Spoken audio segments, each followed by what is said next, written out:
Nze lujjo mulungi atulaba tuli kira era nga tuzze okwegatta ku bannaffe aba REGICO Construction Company Ltd era nga omulimu oba eddimu lye baliko ly'okulaba nga bazimba ennyumba y'amaka eno saako edisiki n'ennyumba y'amaka era nga nnyumba mu formation ya Karina we twogerera wansi bagimaze batandise okuba nga bagiteekako ennyumba eya waggulu era nga omutendera gwe baliko gwe gw'okuyuwa siraabu. So ndi n'abakugu mu biti ebyenjawulo bagenda kubanga buli omu abako ekigambo kyatugamba naye ng'omulamwa gwe gw'okulaba nga gwali eyo omanya engeri emirimu gino gye girina okuba nga gikolebwamu baani b'olina okuba nga okolagana nabo singa oneetaaga ennyumba eri mu kifaananyi kino n'ennyumba ennungi ezimbiddwa professionally. Kale nsanyusa okukulaba ssebo. Nange okusanga ssebo. Okusooka weeyanjulira Abannayuganda okwetula ensi yonna abakulaba. Bannayuganda bonna abatulaba kansooka okubalamusa mu kiramuso ekisinga obulungi nti assalaamu alaikum wa rahmatullahi wa barakaatu. Amanya n'eddoboozi bampita architect Kyenkya Ashurafu Mukiibi nga nze omu ku abo abakola mu REGICO Construction Company Ltd. Era bwe mututuukiddeko nga wogambye tuli ku siraabu. Emirimu egisinga egya foundation egy'okukuba pulaani nga bimanyi nze architect nze yakuba pulaani y'ennyumba eyo ne bannanga bitukola mu company. Kubanga okukuba pulaani y'ennyumba tegwa wange nzekka. Nze nga architect nkuba pulaani ne munnange waliwo structural engineer ebiseera ebisinga wabawo kye bayita mechanical drawings ne wabaawo kye bayita electrical drawings ne waba ebyo byonna tukolanga team okujjayo ekifaananyi ky'omulimu naddala wali mu mpapula nga yogambye mu kukuba pulaani yesebo. Okay, so nga we oli omu ku abo abakubye pulaani sooka otubulye ennyumba eno egenda faanana etya? Ennyumba eno nga bw'ogiraba ekisookera ddala ya bisenge bitaano. Ya bisenge bitaano nti ku ground floor ndiwe wano wolaba wano waliwo ebisenge bibiri ebisulwamu. Ebisenge bibiri ebisulwamu we wali ne kitchen, waliwo ne dining, waliwo ne sitting room nga ngazi bulungi. Then eri waggulu gy'ogenda okusanga master bedroom ennene obulungi kubanga mu kyo erimu walk-in closet nti omuntu amala kuyitamu n'alaba wardrobes ze ng'aziraba mwe muli master bedroom naye ina toilet yayo self contained n'ebisenge byonna ebiri waggulu eyo biri self contained. Yesebo mu kutwaliza wamu bwetu bwegenda okubeera. So mukola plan abeera nannyini yakuwa idea oba gojja ne idea yo ne tugenda n'eyo? Ebiseera ebisinga onannyini aba n'ekirooto n'agamba nze nandyagadde ennyumba yange neefaanana bweti ne bweti ne bweti kati bwantunuzaamu ekirooto ky'ennyumba ye nange kwentandikira okuzimba ne mugamba okusinza ku kyoto kyo tujja kola bwetuti tujja kola bwetuti ne bwetuti nende bakubandooza kankiyita dictator nti kyekyo kyenkuwadde kyoba okola ki kyoba ozimba mba nina okufuba okulaba nti ekirooto kyoyo client nyumba ye nti sisa mugamba nti kati ng'ono nga yogambye ebisenge bitaano sobola kuva ne mugamba zimba ebisenge bitaano ye aba alina ensonga lwaki alaga ebisenge bimeka bitaano kati nze muyambako nti kino ekisenge kibeere wano kino kibeere wano ku nsonga eno n'eno nti oba ku nsonga ya plumbing ekisenge kiteeke wano ku nsonga ya nti master bedroom yeetaaga privacy giteeke wano bweti kwegana ne mu designing nyumba enaalabika etya nze kyebimu architect bye tukola kukwata birooto by'abantu kubiteeka into reality. Yesebo. So mumbeera nga mutuwa ideas nze nga nannyini ssente nannyini kizimbe embeera n'ezange at times ideas zaffe teziba professional ate gwe olina olowooza professionally. Okola otya okulaba nti ntambula naawe watali kukuubagana client naawe agenda okukola omulimu okola nti ffenna tubeera ku lupapula lwe lumu? Kyenkiri kye nkugambye nti goŋŋamba nandyagadde ebisenge bitaano kati nze netutunulamu nti ebisenge bitaano ku ground nga bweri wano wansi binajjawa n'asigaza space nti nedda ne mugamba osinza ku bisenge bitaano byoyagala ne space gy'olina tusobola okukola ki Karina nti ebisenge ebimu n'obiteeka wansi ebirala n'obiteeka waggulu era nga kwegamba bwetu tugenda tuweereze tuwanyisiganya ye nambulya kyayagala nange ne mulaga nti kisoboka naye mu ngeri eno n'eno oba tekisoboka lwa nsonga eno n'eno ne tubanga tuweebwa amagezi.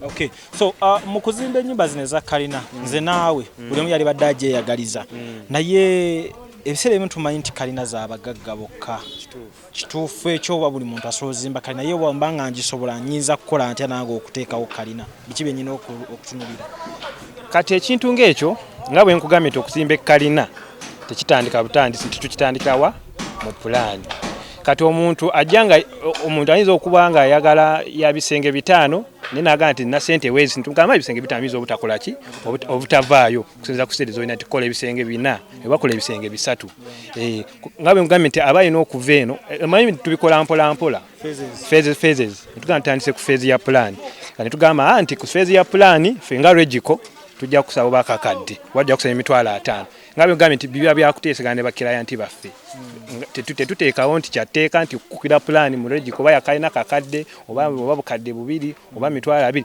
emba yakuteeseganya nti kirayanti wange azze enfuna ye eri bweti nti netulaba engeri gye tumukolera okusinziira kukola ki ku nfuna ye era omuntu ayinza okuba ayagala kalina naye nga ssente aziina asobola n'agamba tukube pulaani n'awummulamu n'agamba tusime omusingi n'awummulamu n'agamba nti mpaka abantu bazimbira amakalina okumala emyaka 10 naye nga kyekirooto kye akuzimba kalina nti ayagala kukola ki kuzimba kalina mu kuzimba omuntu alina papa anatambula na peesi yo ku peesi y'ensawo ye naye omuntu yenna asobola okuzimba kalina okusinziira ku nfuna ye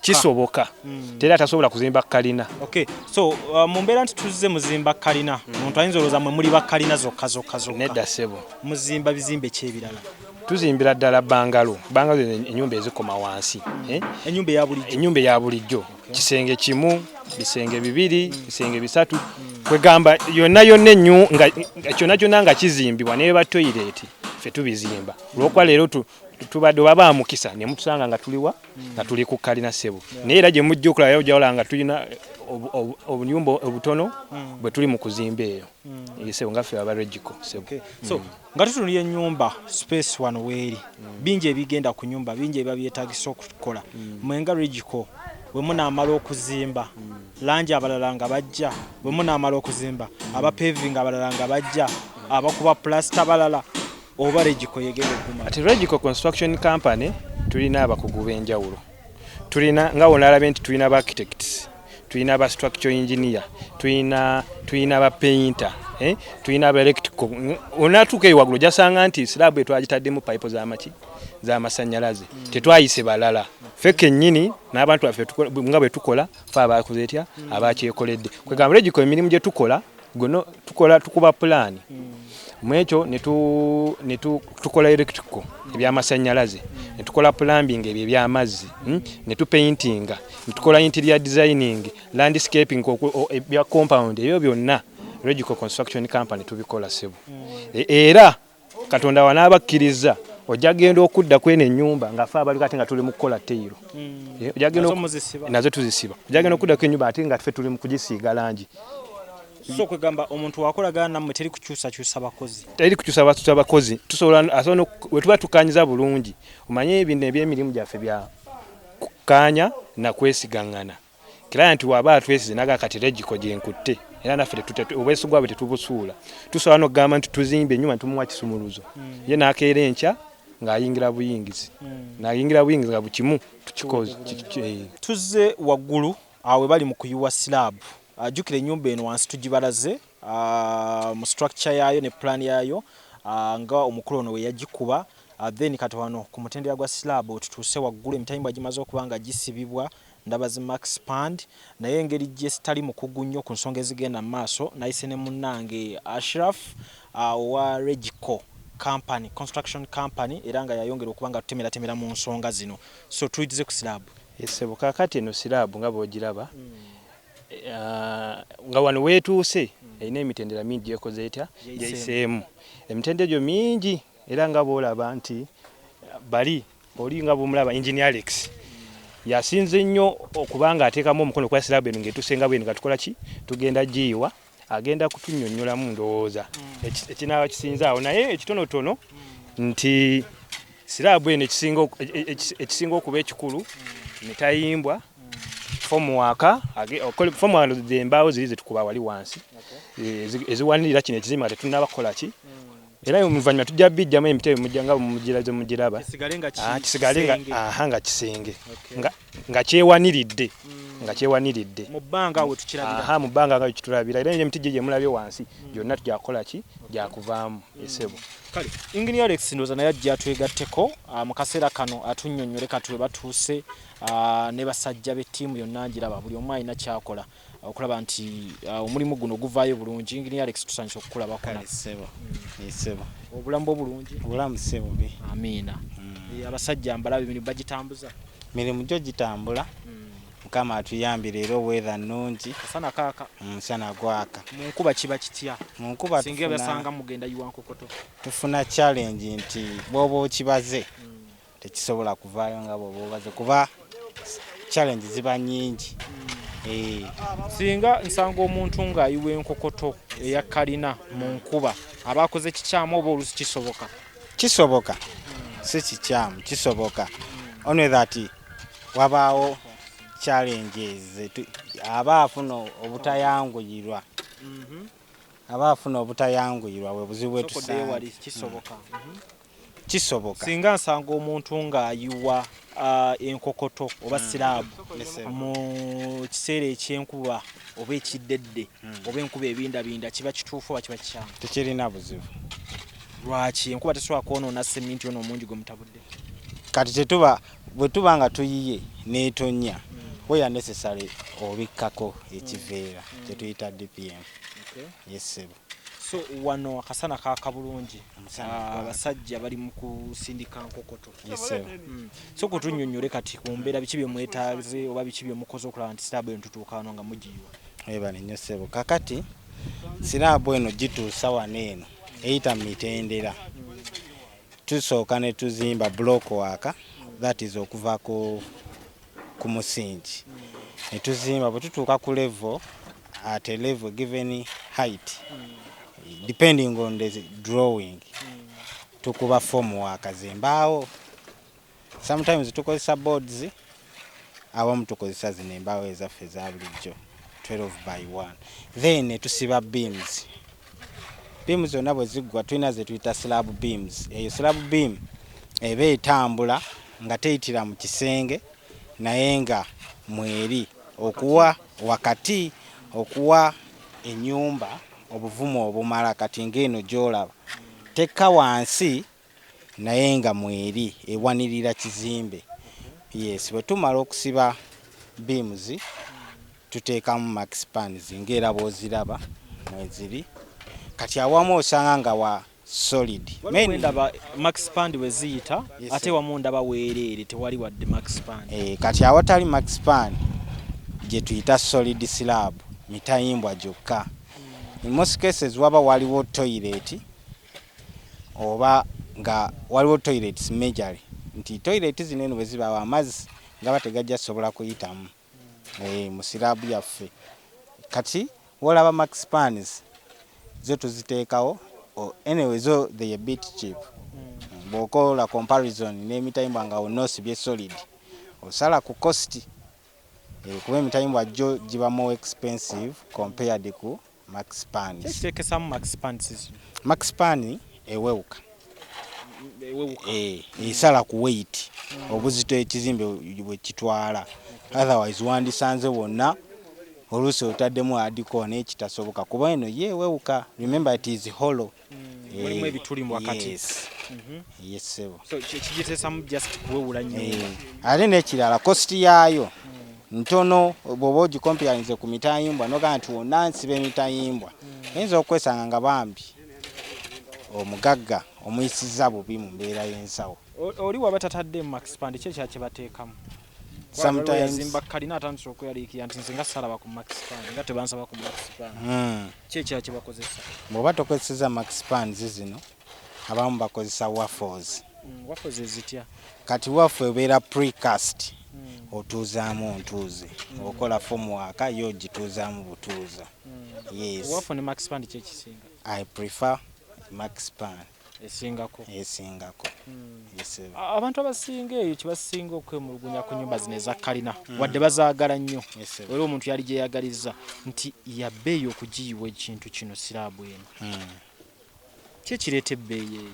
Ekireeta ebbeeyi kati emitendera kalina gyeyitamu okufuuka kalina mingi. Tozuukuka buzuukusi n'ogamba nti kati ntaddewo kalina. Kiva wansi mu ttaka. Foundation. N'osima kolomu bases, n'omala n'osetingamu ekyuma ye base, then n'otuuzaako kolomu.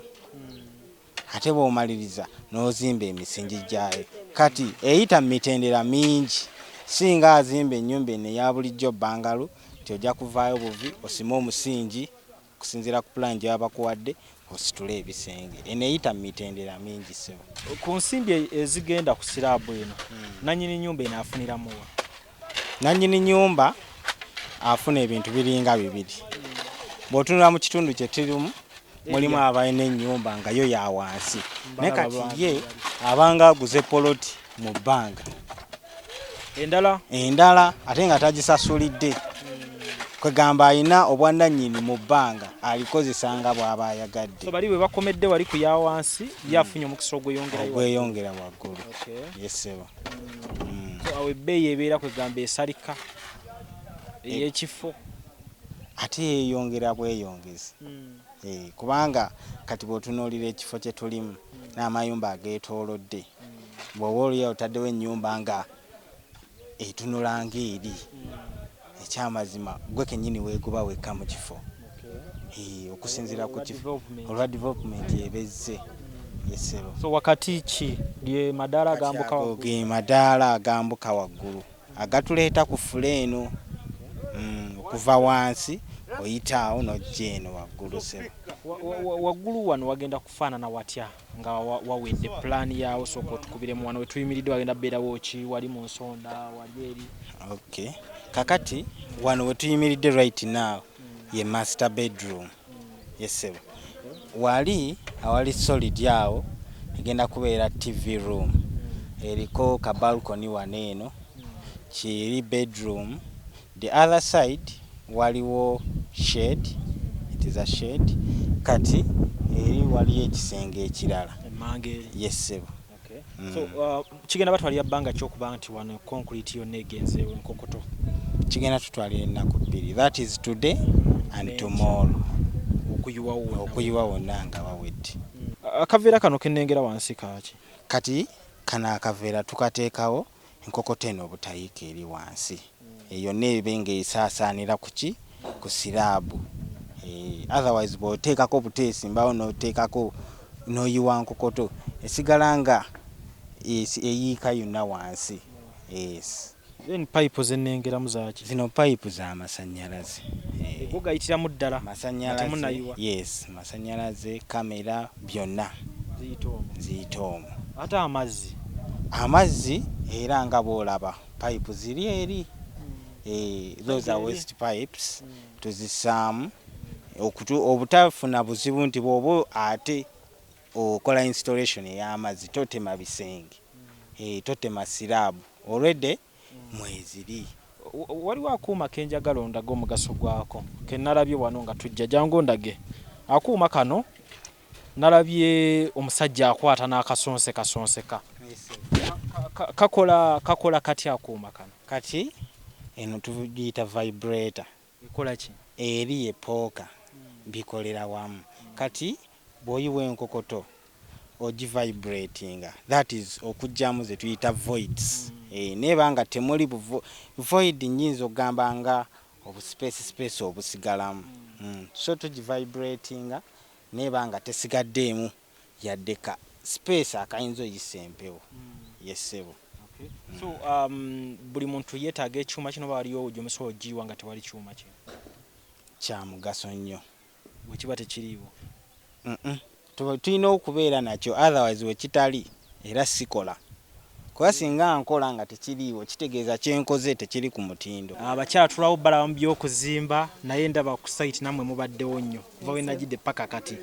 Kansooke n'ono. Amanya gange nze Natukunda Elizabeth era nga ndi accountant wa REGICO Construction Company. Okusookera ddala nja kwebaza abantu abazze nga bakolagana naffe ba customers baffe. Mwebalire nnyo mwebale ddala, mwebale tuwagira, mwebale wagira kampani yaffe era nga tubayita mukomeewo mutuwagire olwe services zaffe ennungi zezituzze nga tubatuusaako. So accountant yakola biki mu REGICO? Era wanakolawo ki ku site? Accountant oba obala bitabo bya kampani. Sente ezifuluma, sente ezitambula, site tugibala. Nomanya nti mukama waffe yatuwadde sente bwezi tugenda zikozesa tutya no planning okuva aba clients abasinga batwesiga okuvira ddala ku plan ne tuzimba mpaka ennyumba regwa.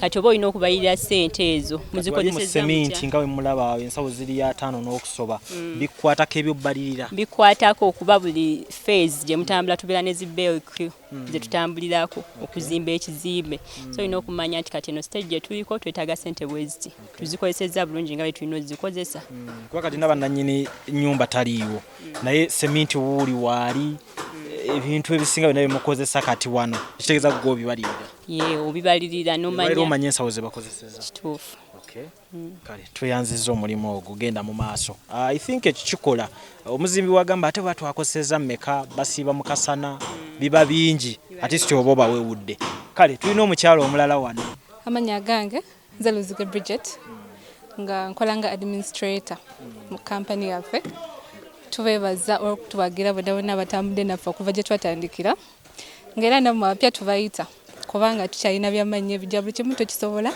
nga munnaffe bw'ayogedde architecture waffe buli kimu tukisobola mutwesigire ddala okuva ku plan paka ewasembera administrator ku site twali tumanyi ebyamu eba bya office yokka biba mu office nene no ku site tulina okujja ne tulaba embeera y'abakozi supervision tulina okusupervisinga ne tulaba ki ekitambula kwegamba tulina okumakinga sure nti abakozi bali ku site so olina okuvaako mu office nogira ddala abantu bye babeera ngolooza bali ku site kumbe bayiseemu tuba tulina okubeerawo ne tulaba nti bwe bali oddayo eri ne mubala ebintu nga bitaalinga nti ne guggwera mu budde bw'aba agubaliddemu ogedde kigambo budde abantu babawo emirimu ne girwawo kyova tulina okubeerawo ne tubalabira ddala nga bakola kye balina okukola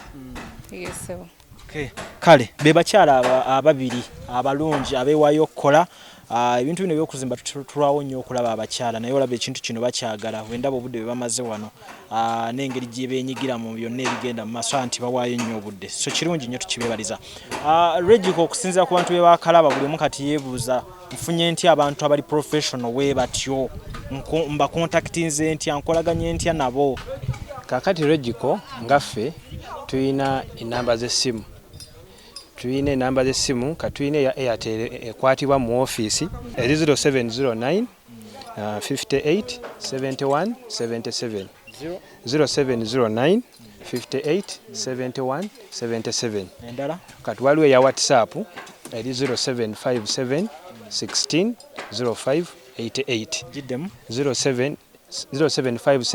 16 05 88 namba ya WhatsApp namba ya WhatsApp abe MTN namwe tetubalekeredde tulina 0780 23 2749 0780 23 2749 so ayagala okulaba physically abasangawa ayagala otulaba physically atusanga Kabalagala tusangibwa Kabalagala yewali gye tusinziira osobola okuba kweze namba tuba tusobola okusinkana ne tulaba ekyokukola mukolera ba mu kibuga bokka anedda sebo tukolera ddala tugenda Gulu Waluweero Masaka Kasese yonna tutuuka Kisoro kasitobanga ogambye nti oli wa kuzimba ffe yonna gy'otututte tutuuka ne Kongo nayo tutuuka yesebo kale finally tugenda kubanga tuva mu kifo kino bye mulabye mubirabye waggulu tutuuseyo ne mulaba embeera nga weefaanana bali mu kuyiwa slab pipe zagenze mudde ez'amasannyalaze ez'amazzi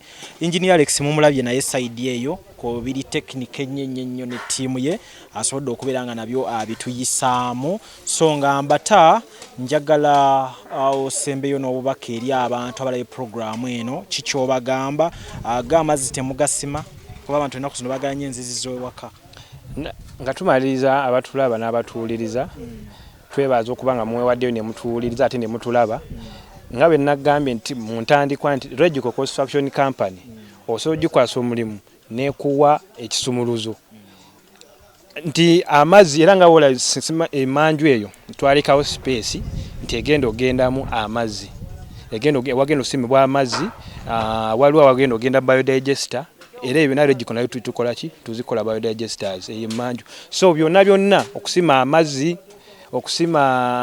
okukola biodigester toys ezo abamu bazimanyi bulungi teziwunya tezikola ki ezo nazo tuzikola nga REGICO era mabega we mulaba mutuwadde omukisa ne mudda mutulabeko era mujasanga tukola tutya nga tuli mugikola so bino byonna tugenda kuba tubikola amazzi biodigester okuzimba nga yonna kunnyonnyodde nti okuba pulaani electrical mechanical mweyo ne REGICO Construction Company tetugenda kuba nga tubayiwayo mulimu ogubakolera bulungi sebo kati okusookera ddala ngina kutegeeza abantu nti okuzimba si kuzibu kasita oba ne pulaani yo nomanya ekirooto kyo nti kino kyenjagala ekyennyumba yange kutandikira ddala ku pulaani okuzimba si kuzibu buli muntu yenna asobola okutandika okuzimba era n'amayiriza ekirooto kyo nga weesize REGICO Construction Company. Bayite bongera okujja abantu mwenna abali mu kutulaba mbayita mujje mweyongere otuwagira mweyongere otwesiga ne services zaffe ennungi ze tubatuusaako temujja kubeera disappointed kuba tuli bantu abakolaganika nabo. Kale nze lujja mukwano gwammwe ekitufuula ab'enjawulo kwe kujja ku ground ne tutayogera boogezi ne tutagamba bugambi bantu nti kolagana noono oba oli ekituleetawo ne tumalawo obudde obungi ne tusiba ku site ng'eno kwe kulaba nti buli ekyogerwako tukirabirako ddala. So aba REGICO Construction Company Ltd njagala obategeeza nti at least 70% olw'embeera nti mbasanze bali wa buyisiraamu bali buli kimu bulungi naye ng'ebisigadde byonna mu kifaananyi ennyumba gy'enaggwera kwa 100%. Katonda banabakkiriza tujja kudda tutambule nabo oyongerewo okulaba kyenjogerako oba kyembalaze ekisukka ku kyemulabye leero. Katonda bankuumire ale paka programu enaddako.